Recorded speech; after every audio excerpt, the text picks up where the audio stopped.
আসসালামু আলাইকুম ওয়া রাহমাতুল্লাহি ওয়া বারাকাতুহু। আলহামদুলিল্লাহি ওয়াহদা ওয়াসসালাতু ওয়াসসালামু আলা মান লা নাবিয়্যা বা'দা। আউযু বিল্লাহিস সামিল আলিম মিনাশ শাইতানির রাজিম মিন হামজিহি ওয়া নাফখিহি ওয়া নাফসিহি। ওয়া যাক্কির ফা ইন্নাজ যিকরা তানফাউল মুমিনিন ওয়া মা খালাকতুল জিন্না ওয়াল ইনসা ইল্লা লিয়াবুদুন। আল্লাহ সুবহানাহু ওয়া তাআলার প্রশংসা, যিনি আমাদের সৃষ্টির স্রষ্টা। তারপর মুহাম্মদ সাল্লাল্লাহু আলাইহি ওয়াসাল্লামের প্রতি অসংখ্য সালাত ও সালাম বর্ষিত হোক, আমিন। আমি একটা ছোট্ট বিষয় শেয়ার করতে চাই, যেটা আমার ফেসবুক বা ইউটিউব চ্যানেল খোলার উদ্দেশ্য। আমি কিসের জন্য ইউটিউব বা ফেসবুক চ্যানেল খুলেছি, এটাই আমি একটু তুলে ধরব। কারণ আল্লাহ সুবহানাহু ওয়া তাআলা বলেন সূরা জারিয়াত ৫৫ নম্বর আয়াতে, ওয়াযাক্কির ফা ইন্নাজ যিকরা তানফাউল মুমিনিন, বলেন এবং তোমরা উপদেশ দিতে থাকো, কারণ উপদেশ মুমিনদের উপকারে আসবে। কারণ মুমিনদের উপকারে আসবে। এক অপরকে যদি কেউ উপদেশ দিতে থাকে, ভালো কাজ, কোরআন হাদিসের কথা যদি বলতে থাকে মানুষকে, একদিন না একদিন তার উপকারে আসবে। আর উপকারটা কার আসবে? যারা মুমিন ব্যক্তি হবে। এতে মুমিন যারা ব্যক্তি হবে তারা অবশ্যই কোরআন ও হাদিসের বাণী শুনবে, আলেম ওলামার কাছ থেকে শুনবে, মোবাইলের মাধ্যমে, ইন্টারনেটের মাধ্যমে, বিভিন্ন মাধ্যমে যখন তারা এই ভালো কাজগুলোর ভালো উপদেশ শুনবে, কোরআন হাদিসের বাণী শুনবে, তখন কি হবে? মুমিনদের মনে একটা সাড়া দেবে যে না, আমরা ভুল করেছি, এতএব আমাদের সংশোধন হতে হবে। অর্থাৎ মুমিনদের উপকারে আসবে, এটাই হলো কথা। তারপরেই আয়াতে বলেন যে ওয়ামা খলাকতুল জিন্না ওয়াল ইনসা ইল্লা লিয়াবুদুন, যে আমি জিন এবং মানুষকে একমাত্র সৃষ্টি করেছি তারা যেন আমারই দাসত্ব, আমারই গোলামি, আমারই ইবাদত তারা করে। অর্থাৎ একমাত্র আল্লাহ সুবহানাহু ওয়া তাআলারই আমাদের ইবাদত বন্দেগী করার জন্য এবং তারই উপাসনা আরাধনা করার জন্য আমাদের কিন্তু আল্লাহ সৃষ্টি করেছেন।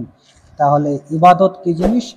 এক অপরকে, মানুষকে ভালো কাজ করে, ভালো কাজের উপদেশ দেবে, মন্দ কাজ থেকে নিষেধ করবে, এটাও কিন্তু একটা ইবাদতের মধ্যে গণ্য। যেরকম সালাত, সিয়াম, হজ, জাকাত ইত্যাদিগুলো ইবাদত। এর অনুরূপ কোরআন তেলাওয়াত, কোরআন হাদিসের বাণী মানুষকে বলা, এগুলো সবই ইবাদতের মধ্যে গণ্য। তাই আল্লাহ রসুলের মাধ্যমে যে আমরা কোরআন ও হাদিস পেয়েছি, এই কোরআন ও হাদিসের মাধ্যমে মানুষকে উপদেশ দিতে হবে এবং ভালো কাজের আদেশ করতে হবে, মন্দ কাজ থেকে নিষেধ করতে হবে। তারপরে হলো যে আমরা যে মোবাইলের মাধ্যমে বিভিন্ন রকমের কিন্তু অপচয় করছি, যেগুলো অপচয় বলতে কি, যেরকম ধরেন আমি টাকা পয়সা দিয়ে মোবাইল কিনেছি, ইন্টারনেট ভরেছি, যা রিচার্জ করেছি, আমি যে রিচার্জগুলো করেছি, এগুলো তো সবই আমাদের ইনকামের মাধ্যমে টাকা অর্জন করে রিচার্জ করছি, মোবাইল কিনছি ইত্যাদি। কিন্তু এই ইনকামটা যখন আমি হালাল কাজে লাগাবো, তাহলে তা থেকে আমি কিন্তু ইনশাআল্লাহ সওয়াব পাবো। আমি যদি ভালো কাজে লাগাই, এই ইনকামটা অবশ্যই সেটা নেকির একটা মাধ্যম হবে।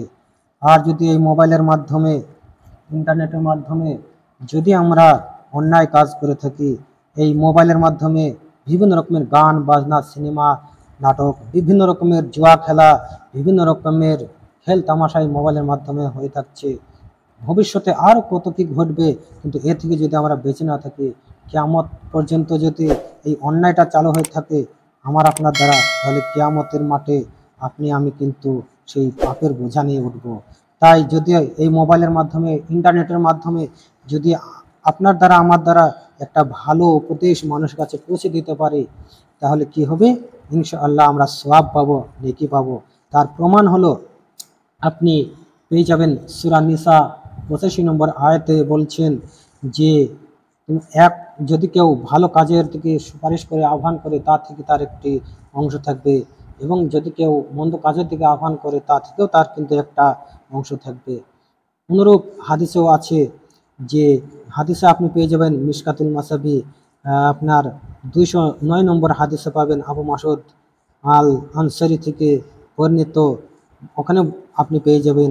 এবং আপনার মিশকাতুল মাসাবি 158 নম্বর হাদিসেও পেয়ে যাবেন আবু হুরায়রা রাদিয়াল্লাহু আনহু থেকে বর্ণিত। যদি কেউ কোনো মানুষকে ভালো কাজের আদেশ করে, তা থেকে তার কিন্তু সওয়াব থাকবে, নেকি থাকবে। অনুরূপ যদি কেউ মন্দ কাজের দিকে আহ্বান করে, তা থেকে তার কিন্তু সেই পাপ বা গুনাহ সে পেতে থাকবে। তাই আমরা এক অপরকে যদি ভালো কাজের দিকে মোবাইলের মাধ্যমে, ইন্টারনেটের মাধ্যমে যদি মানুষকে উপদেশ দিতে পারি, ইনশাআল্লাহ আমরা একটা নেকির অংশ পেতে থাকবো।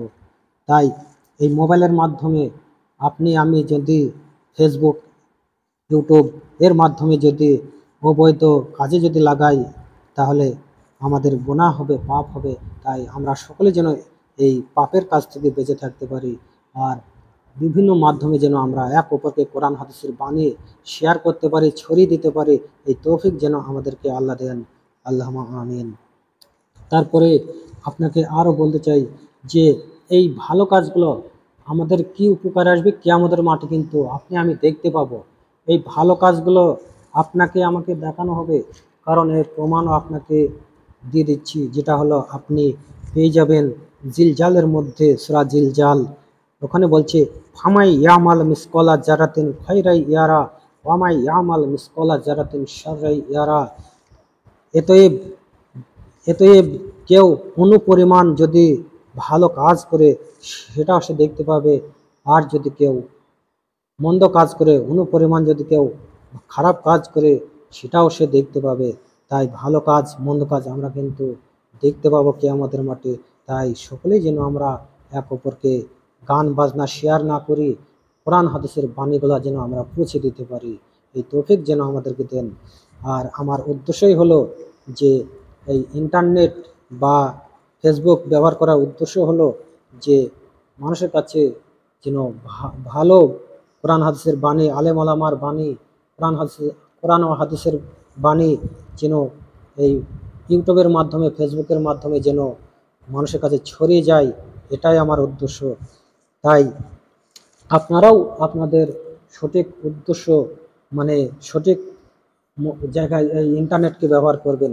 কারণ এই ইন্টারনেট আপনি নিজেই বুঝতে পারবেন দিন গেলে আপনি কোন জায়গায় খরচ করছেন।